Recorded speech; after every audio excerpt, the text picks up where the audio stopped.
My name is Thomas Lovehart, and I'm running for Utah House District 71 against Republican incumbent Rex Shipp.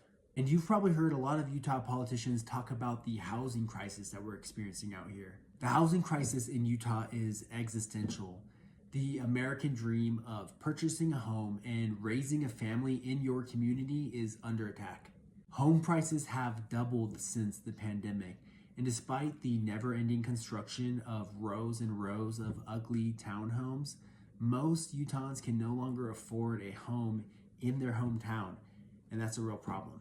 For decades, Utah politicians have prioritized corporate profits over actually housing people. And it's not surprising when most Utah politicians have deep financial ties to the real estate and development industries.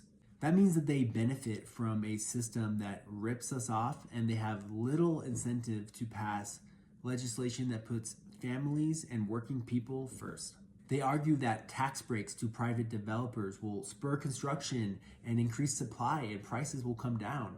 But I don't know about you, but I have not seen prices come down. In fact, I've seen prices shoot through the roof. Reporting by the Salt Lake Tribune indicates that Iron County will need to build 8,500 new homes in the next decade to keep up with supply. But how many of those homes do you think will be affordable? I think that number will be zero. When young couples cannot afford to buy a home, they cannot afford to start a family, and they cannot afford to save for their future.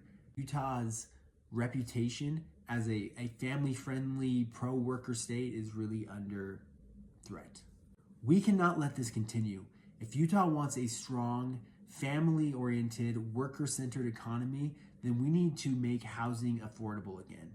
While Donald Trump's proposed executive order to ban institutional investors from purchasing single-family homes is a step in the right direction, it does not go far enough, if it ever even gets implemented. So while every Utah politician seems to see the problem, and a few of them are willing to propose legislation aimed at increasing supply that intends to solve the problem, I actually have a plan to bring down the rents and bring down mortgages and lower prices for working Utahns.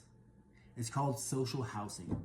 Social housing is taxpayer-funded, publicly owned housing projects with rents tied to a percentage of the renter's income, meaning that the unit will always remain affordable. Rather than funding a landlord's third or fourth vacation home, surplus revenue goes directly to new housing projects. In cities where programs like these have already been implemented, they've shown remarkable success, proving that when we put people first, bold policy can actually solve our problems. To me, this is what being a progressive is about. We don't have to sit here scratching our heads wondering why things don't get better. We can look at the success of other cities and other policies and already know what can work here. Social housing isn't meant to compete with private developers. It's meant to fill the gaps that the private market alone cannot. Market rate developers want to build luxury products with super high margins so that they can run a viable business, whereas affordable housing construction relies on scarce tax credits, most of which ends up being funneled into executives and the CEO of the company rather than actually going towards building the housing, meaning that we as taxpayers are subsidizing expensive housing that does not even serve low-income people. Additionally, a lot of these projects that are subsidized or funded by these tax credits end up being sold a few years later on the free market for a huge profit margin. In contrast, social housing is a public asset that remains permanently affordable. It will never be sold for profit, and rents will never exceed a predetermined percentage of the renter's income.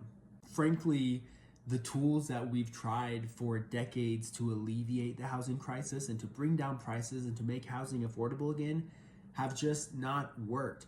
So if we really want a future Utah that is affordable for working families, so once again people can afford to buy a home in their hometown, then we need to try new tools, and social housing is one of those tools.